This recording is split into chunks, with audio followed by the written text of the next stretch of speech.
I'd like to start by acknowledging the extraordinary work and dedication from so many people across the country. Our healthcare workers are putting themselves in harm's way. They are stepping up and they are coming back from retirement at an extraordinary level. They're working night and day to make sure that the country is prepared, that when people need to be treated, that we have the very best knowledge available from the other countries that have been dealing with this for a bit longer than we have. I'd like also to mention the HSE workers. The HSE and the people who work in the HSE come in for a lot of criticism in the normal course of events, and certainly what I have witnessed over the last few weeks is incredible dedication and professionalism and hard work from the people working within the HSE. The same has to be said for other frontline workers like the Gardaí, who have now moved to 12-hour shifts to make sure we have enough police available. And indeed, to every individual who's making an effort, to every parent, I say that as the proud owner of 3 young boys myself, now out of school. There's a lot of people having to adjust their lives and balance various different commitments at very close quarters. Individuals and communities are stepping up. They're knocking on friends' doors, on neighbours' doors, saying, can we help you, or are you having to self-isolate? Community groups are stepping up.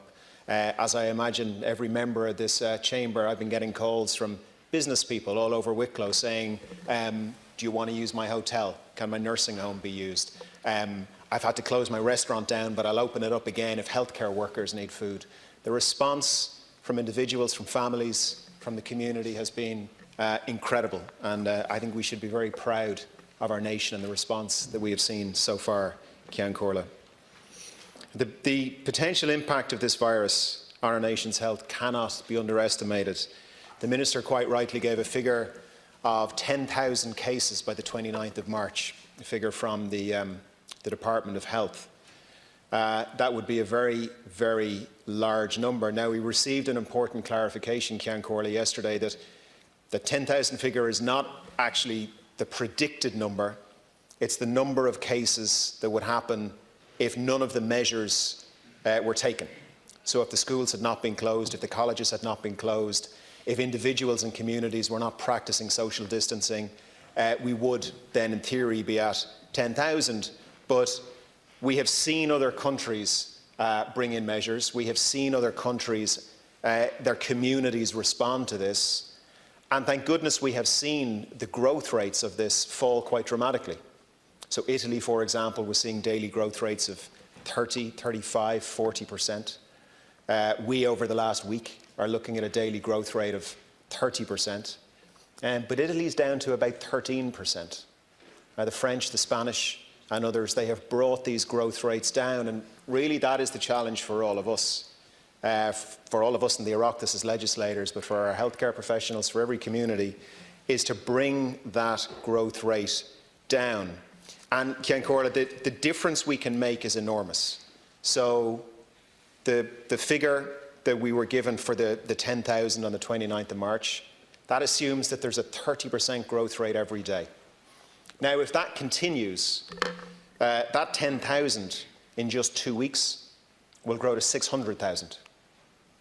So that's how damaging and dangerous a growth rate of 30% is. And by the way, the last 7 days, we've been growing at 30% a day. If we can bring that 30% per day, Ceann Comhairle, down to just 20% a day, that's 600,000 cases falls to 60,000 cases. 1/10 of the potential impact. So that is how much of a difference we can make. It's how important all of these measures are. It's why it was necessary to close the schools. It's why the social distancing is important. It's why the restrictions on travel are important. And it's why Fianna Fáil would be supporting this bill. I don't think anyone in this House under normal times would contemplate the powers that are in this bill. They are vast. They are extensive. Most of them are not time limited. Most of them do not have a review clause. Most of them are not subject to appeal. These are extraordinary measures, and in normal times we would not remotely consider such things. But if the task before us is to bring the total number of cases in just 4 weeks down from a potential of about 600,000 down to 60,000, then unfortunately we do need to consider measures like this, and Fianna Fáil will be supporting this bill. Minister, you referenced that you are open to some of the amendments. I'm glad to hear that, and I look forward to getting into some of the detail with you.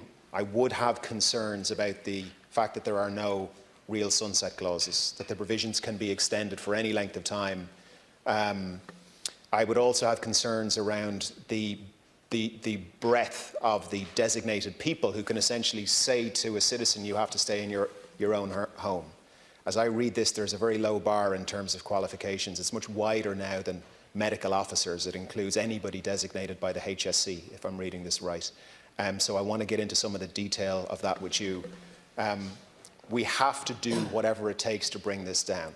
But when we are considering powers as serious and extensive as this, we must, as an Oireachtas, make sure that there are checks and balances in place. So I look forward to that debate later on. Thank you, Ceann Comhairle.